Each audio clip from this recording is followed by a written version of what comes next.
Not so good as last time. I'm trying, Mom.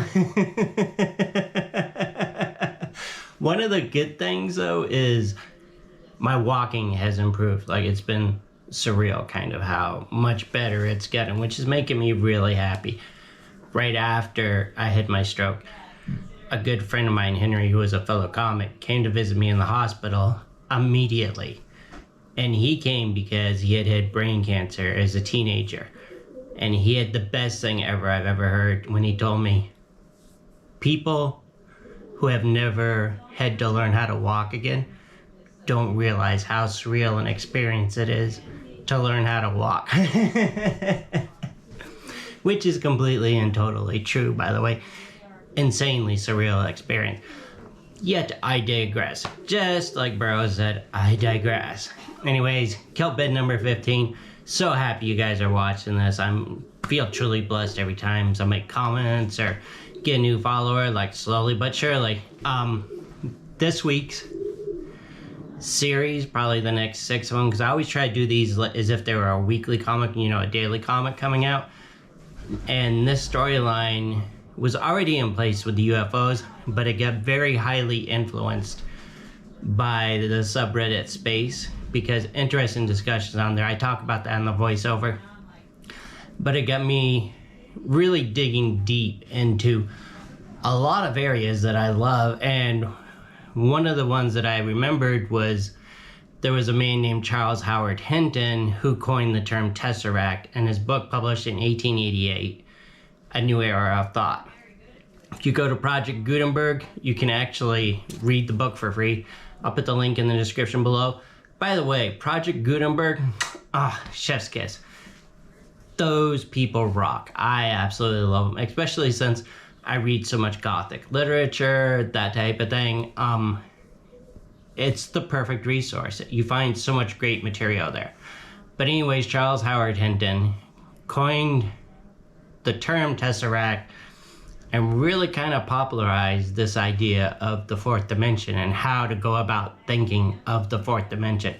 Absolutely fascinating. Like I said, I'll put the link in the description below.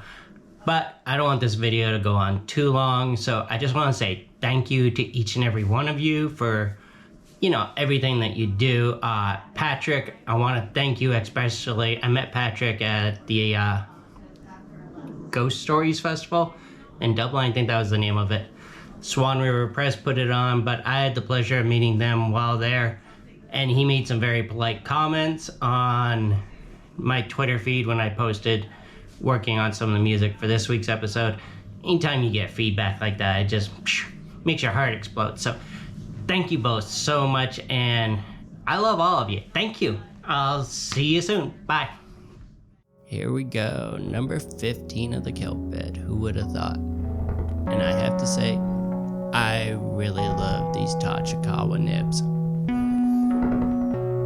It's taken a little bit to get the hang of them, but that's to be expected with any calligraphy nib, because changing the angle or even the wrist position as you use them can create really great differences in results.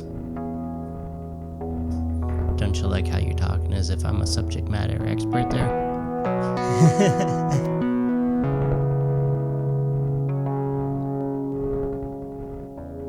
And I really liked how Chico turned out in this drawing here. I really particularly enjoy that the longer we go along with this, more times I draw him, the larger his ears grow.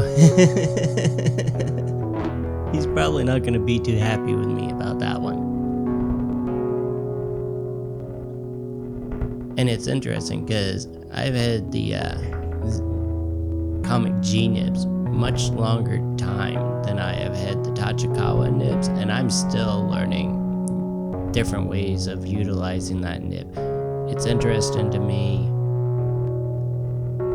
how long it takes to develop muscle memory with each type of nib that you use and buy.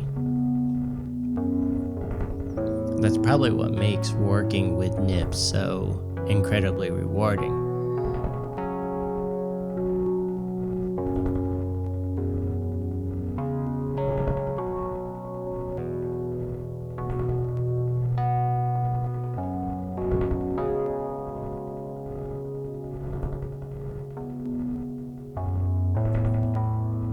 Yeah, and this bit right here with the speed of light, this actually came from a discussion thread on the subreddit Space.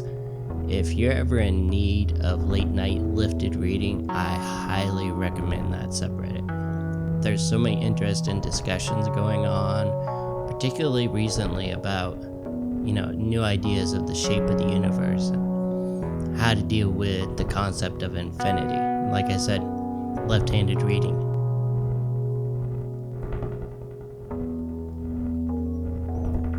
And I like how red pandas kind of had those facial markings that look like the little black metal enthusiast. Now I want to see a red panda fronting mayhem.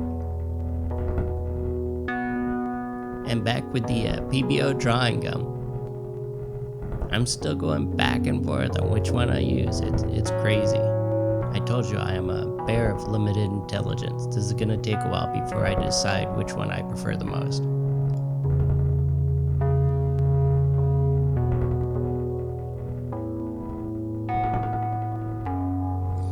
Except this time, I soaked up my brush to use with the resist, and then I kind of got distracted, and I didn't think it would make that much of a difference. Yeah, it did. There was a lot of clumps in the brush this time, so don't be a bear of limited intelligence such as I. Soap up your brush, then do the resist pretty promptly.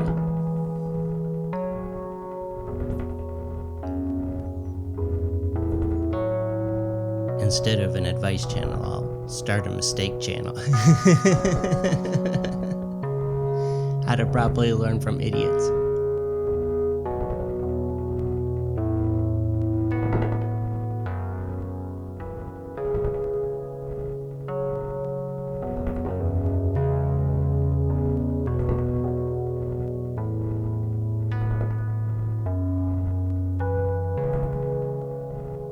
And this was a trick that I picked up from one of Steve Cronin's painting videos. Laying down a little bit of violet or another color before you lay down the sky color, just to give it a little bit more depth and drama.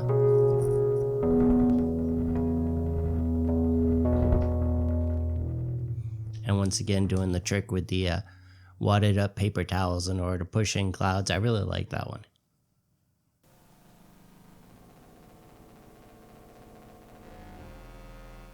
I had to redo this voiceover because Sybil is in prime wooing mode, and he chose exactly the last time I did this in order to start wooing. And then the alley outside our apartment, the neighborhood was going off. And I was like, this is the perfect storm right when I pull out the microphone and the headphones to do this. How does the saying go? If you want to hear God laugh. If you wish to hear Crown Heights laugh.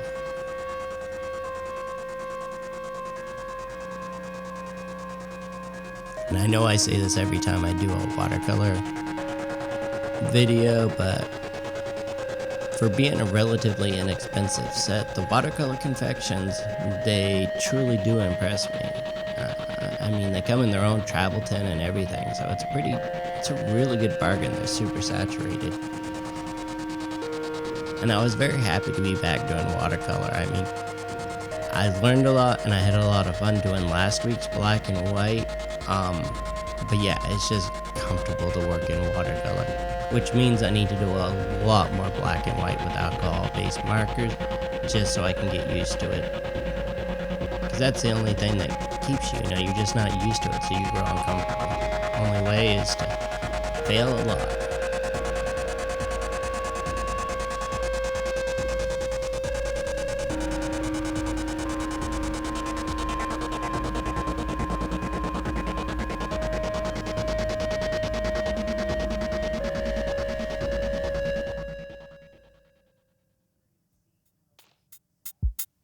And you can tell we're in autumn here in New York by the way the light changed back and forth. Even though I had all the lights on when I was recording this, you can still see the effect that just the sunshine coming through the window actually has on it. So hopefully that's not too distracting for you.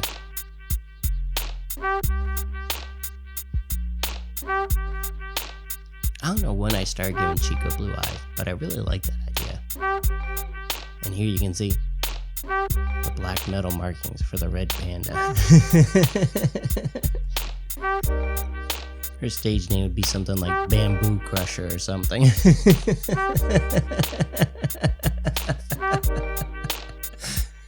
That would be so good.